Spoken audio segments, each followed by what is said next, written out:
talk about the judicial branch. There is quite a few things in this section that we're going to move through. It's really important for you to understand what judges are, why we have judges, what's justice, and how does the judicial branch work. So for this first episode of the judicial branch unit, we're going to talk about the different types of courts that you probably have not heard of that are unique to the federal level of justice. But first we need to describe what is justice. So this was your bell work question. Maybe you came up with an answer similar to one of the ones that you'll see here. It's the equality of being just, it's righteousness, it's equitableness, it's moral rightness, it's upholding the justice of a cause. It's something that's rightful or lawful or a just claim to a title, like perhaps President of the United States.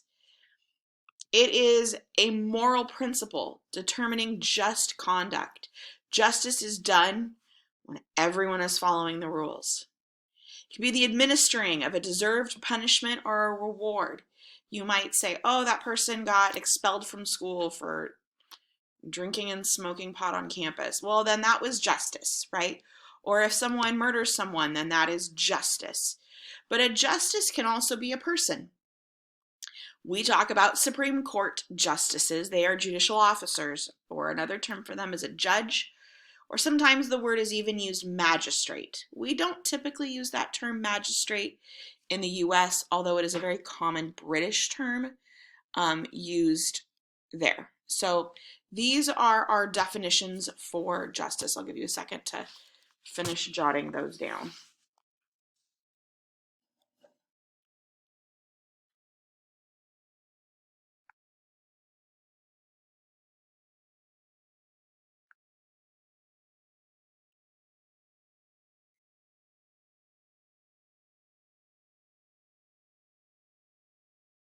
All right, you should hopefully have this by now. If not, you'll have to wait until these get posted online.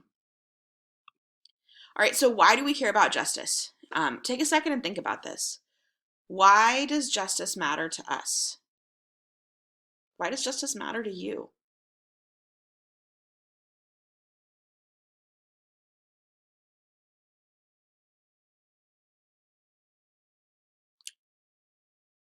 Hopefully you've come up with an answer. Go ahead and turn to the person next to you, or I know there's a couple of you that do it with a third person, and that's fine.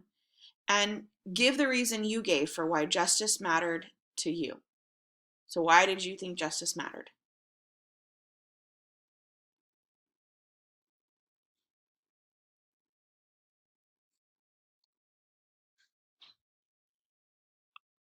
So biblically, if we look at why does justice matter to us, Micah 6:8 tells us about how he has shown you, O man, what is good, and what does the Lord require of you? To act justly, to love mercy, and to walk humbly with your God. I know that this is a verse that Miss Smallwood talks about a lot, right? But you'll notice when it says, what does the Lord require? Not what does the Lord ask or hope or want, but what does the Lord require of you? And the first thing that's on here is to act justly. Because if you're not acting justly, how can you expect mercy?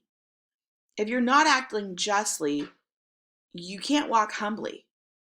Justly matters first and foremost that we are living a life that is right, that is moral, that is equitable and righteous, that we are living in a way that is pleasing to the Lord and others, so that we are in accordance with one another. When you don't think someone's treated you fairly, you don't want to be with that person or be around that person, or you don't like that person. It's all part of how our society, our community as a whole works in both a world perspective and in a national perspective. If you think that there was fraud in an election, then you're going to say that there's no justice. If you're like, there was no fraud and Trump needs to step down, then you would think that there is justice if Biden wins, right? We each have our own definition of that, and so how that looks is going to adjust. But that's why justice should matter to us, because that is what the Lord has required of us. So as we jump into, okay, how do we get justice and what does justice and the judicial system look like?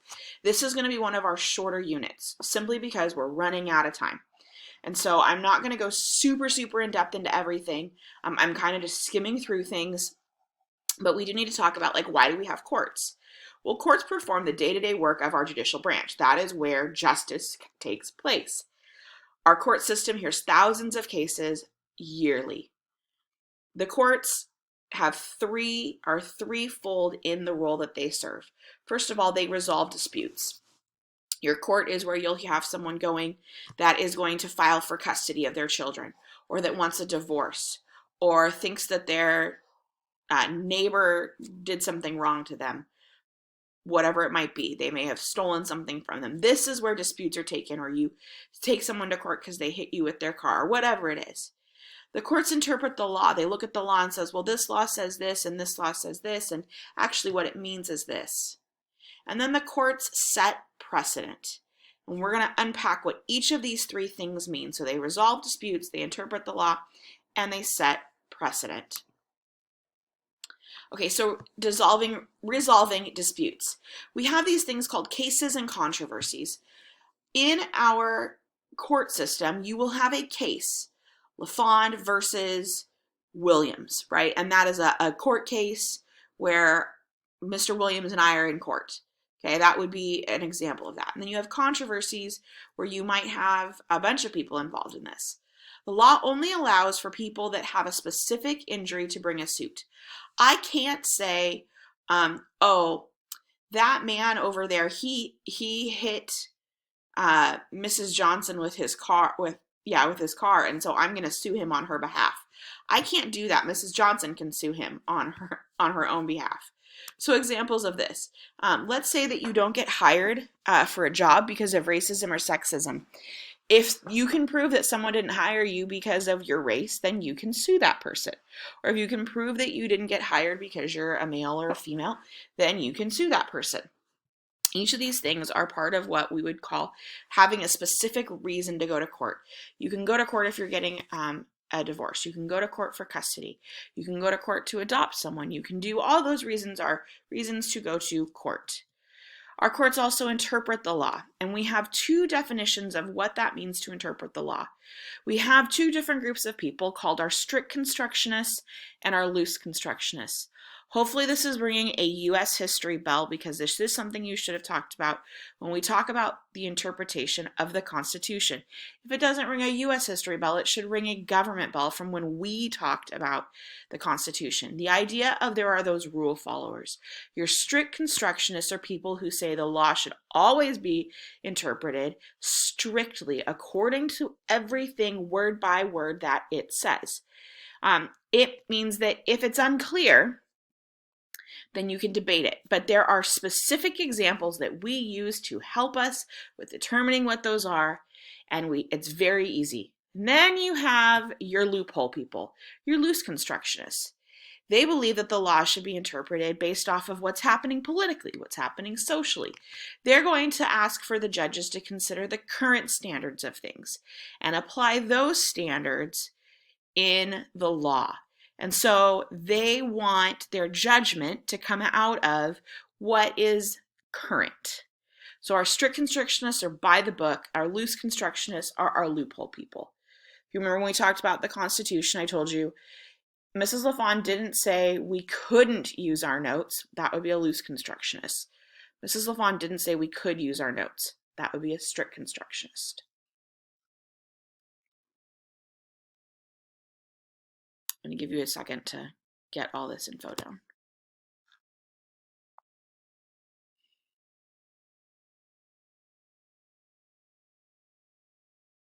Okay, so our first thing is to resolve disputes. Our second thing is to interpret the law. And our third role of the court is to set precedent. Now, in order to understand what setting precedent means, we need to understand what is precedent, right? Precedent is the guiding principles for determining what is legal in the future. It's, in other words, well, you can assume if you wear a hat in Mrs. LaFond's class and she writes you up for being at a dress code, so if you've got a hat on, you should probably take it off, then that sets precedent. Oh, well, that person got a dress code for wearing a hat in Mrs. LaFond's class, so it would make sense she'd give me a dress code if I'm wearing a hat in Mrs. LaFawn's class. Okay, that makes sense. The court is going to provide an individual ruling, but it also is setting legal grounds and reasoning.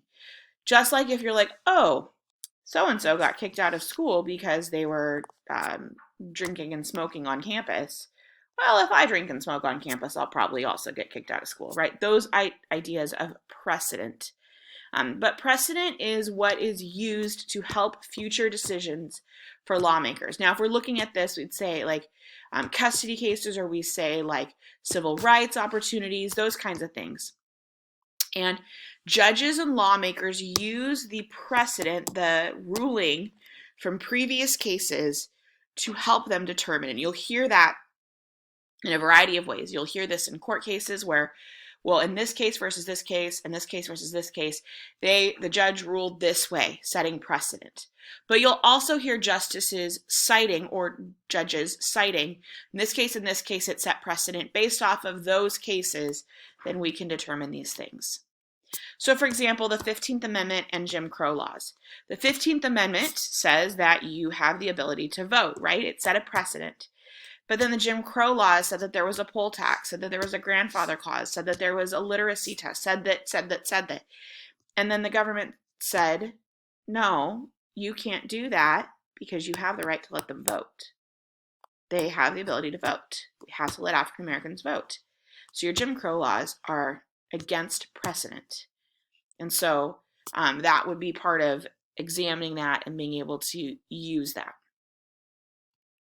Those are the three roles of the courts. The first is to resolve disputes. The second is to interpret the law. And the third is to set precedent.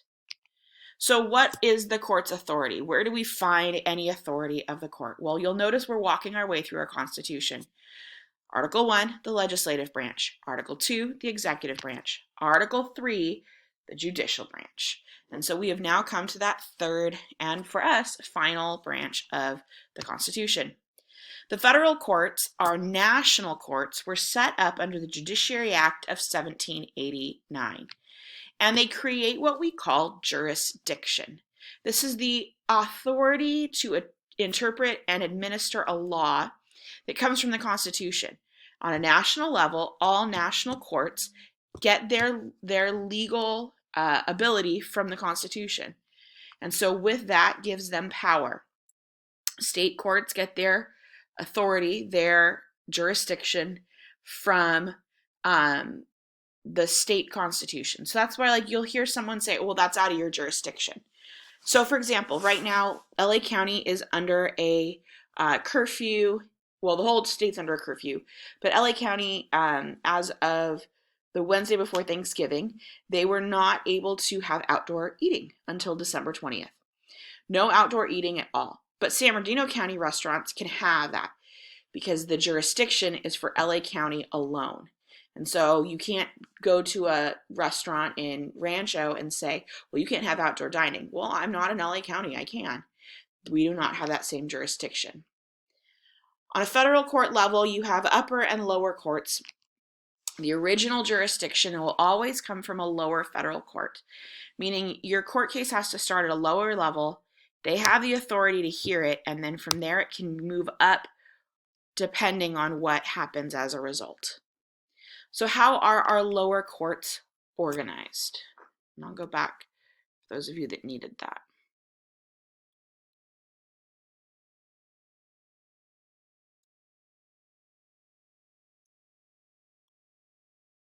All right, our lower courts, we have district courts. In our district courts, we have trial courts, and I realize that I did not write district courts above your trial courts, and I know there's not much space. You'll be fine. Write the word district courts next to your trial courts.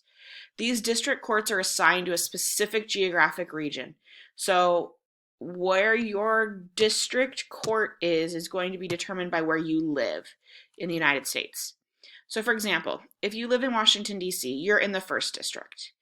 And then if you live in a state, depending on which state you live in, determines your district. And there's usually 1 to 4 states, but that all depends on how big those states are and how much population that there is in those states. These district courts make decisions in relation to different disputes. And they're going to have trials that are held based on facts. These are the specifics of what happened in this case. And then that are based on the law, which is the rules of society. So our facts are specifics of what happened, and the law are the general established rules of society. Courts on a federal level, and that's what we're talking about right now. We're only at a federal level right now.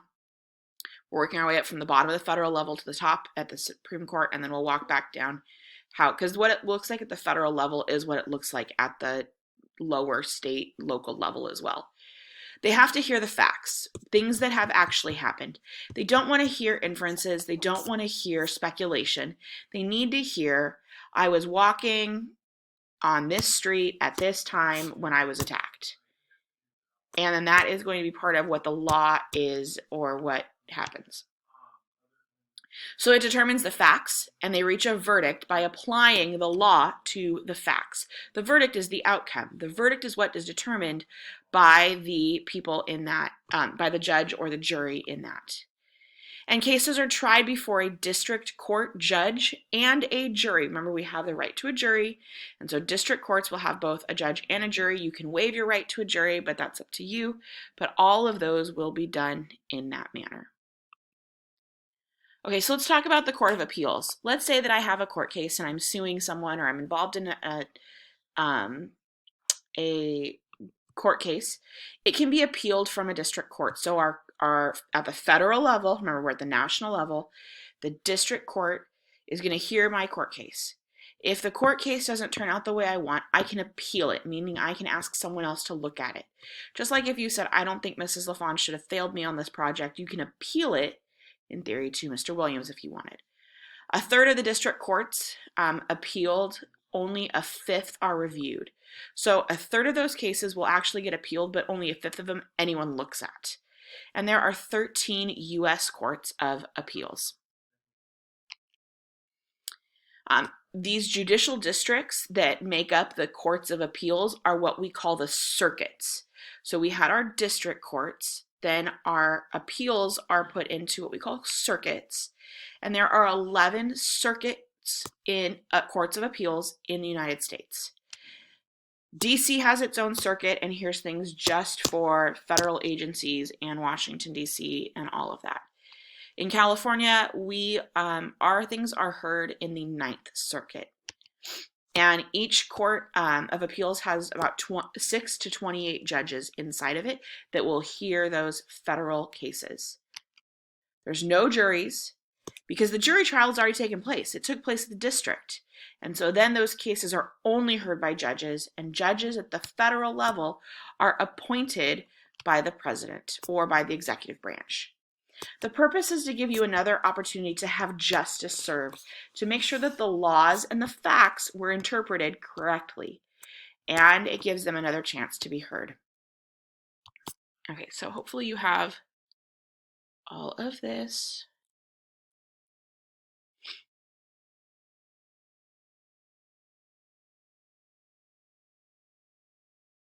Okay, I want to show you the map of where it all goes. So we are in the 9th, which means we are Montana, Idaho, Washington, Oregon, California, and we're split up into different sections. There's different judges in these areas. Alaska, Hawaii, Guam, and I think this is the Marianas. I'd have to go back and look at what MP is. And then over here you have the Virgin Islands and Puerto Rico. And they're in different, like Virgin Islands are over here in District 3 and Puerto Rico's in District 1, or the court of appeals Circuit 1. And then the 8th Circuit and the 10th Circuit, you can see they're all kind of spread out. All right, so each of these courts of appeals is limited in what they can review. They can only re-examine the facts. They can only look back at the facts that were presented in the initial case. They then review what are the issues with the laws and the facts. They can't rehear statements necessarily, and to add any new, and you can't add anything as new evidence, only what had previously been there. And they determine whether or not appealing the case allowed there to be full rights. If your rights were inhibited, if your rights were were ruined or you were impeded in being able to testify or whatever it might be in the district court, in the lower court, if they feel that you were not given full rights, then they can help to give you full rights. And the judges make their decision based off a couple things. First of all, a written record. They take the district court trials transcript and they use that. If you've never been in a courtroom, but if you've ever watched like a trial show or a show where there's any kind of courtroom, you'll notice that there's a person that sits there.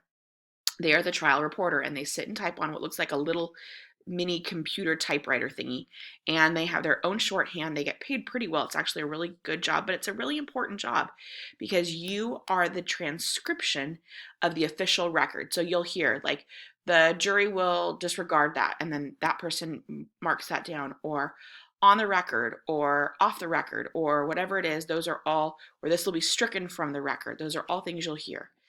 Now in this, there's also something called a brief. And a brief is a legal argument that both sides of the case get. And so both the prosecution and the defense will be given a brief. These two pieces are what the judge is going to use to make their decision. And their decision can look like a couple things. First of all, it can reverse the previous ruling of the district court that was below it. They can say, we don't feel that justice was served correctly. We're going to overturn this. We will appeal it. They can say, no, we think that this was done correctly and we affirm it. Or they can say, we don't want to rule on this. We think that it was not a fair trial. We are sending it back down to the district trial to be retried again. And so those are their three options: to reverse it, to keep it, or to send it back down.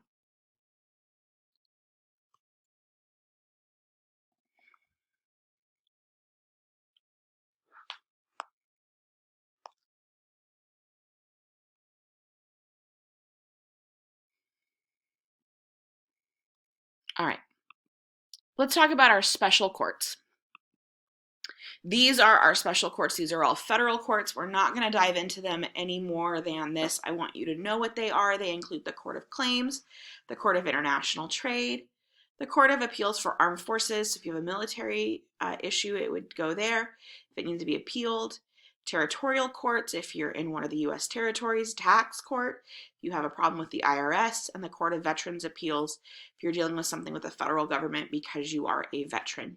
These are all the things that make up our special courts. All of them are federal level courts. All right, let's talk about who is qualified to be a judge, a federal judge, and how you get to be a federal judge.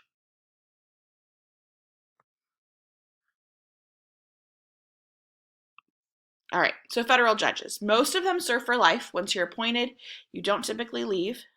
You can be impeached. We've talked about that before. If you're convicted of crimes, you can be impeached, or if you do something, then they can convict you and you can be kicked off the bench. The framers wanted them to be separate from political pressure, which is why when you look at the federal judges, and we saw this a lot with Amy Coney Barrett's confirmation in the Senate and her different questions, she kept talking about how she didn't want to give her opinion on what her own personal opinion did not matter in relation to climate, in relation to abortion, in relation to a variety of different things. And she kept saying, I want to be impartial. I want to, as a judge, I'm supposed to be not on each side. My opinion doesn't matter. She kept talking about those things. She kept saying she was going back to original jurisdiction. But what she was trying to say is, I'm supposed to be independent. It shouldn't matter if I'm a Democrat, if I'm a Republican. Everyone's going to have their bias, right? But they wanted them to be separate from it. So when you look at the State of the Union in January and February, and whoever it is that is giving the State of the Union in 2021, be that Trump or Biden, they will be giving a speech to a room full of congressional members, important dignitaries, Joint Chief of Staff, and the federal judges that sit on the Supreme Court will also be there.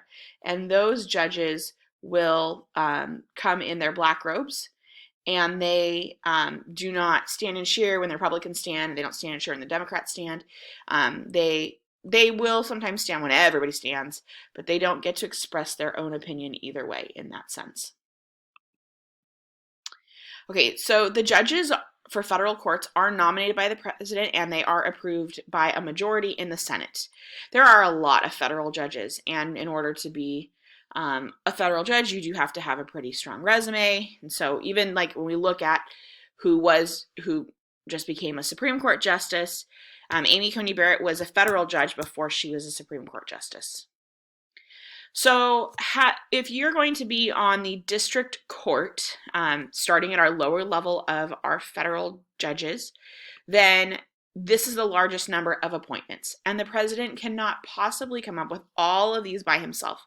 So he is going to rely on his executive branch, the Department of Justice, and people who work in the White House, his White House staffers, to help choose these people.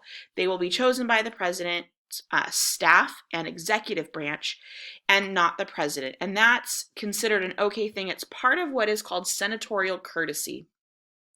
Because the Senate has to approve this, the executive branch basically tells the senators of his political party. So right now, the Republican Party gets told they can approve or disapprove each potential nominee for a position. They allow them to go ahead and do that, with the idea that the Senate is going to follow the lead of whoever the senior Republican senators are. So if we become a Republican or a Democratic presidency, this would switch, and the Democrats would then have the political party ability to approve or disapprove, and everyone else kind of follows that perspective. In exchange for that, the Senate is going to fast track basically all the president's nominees for district courts. Basically what happens is the Department of Justice and the White House, they pick who they think should be on the court. They take it to the president. He looks at it. He goes, looks good, unless he thinks there's a major problem.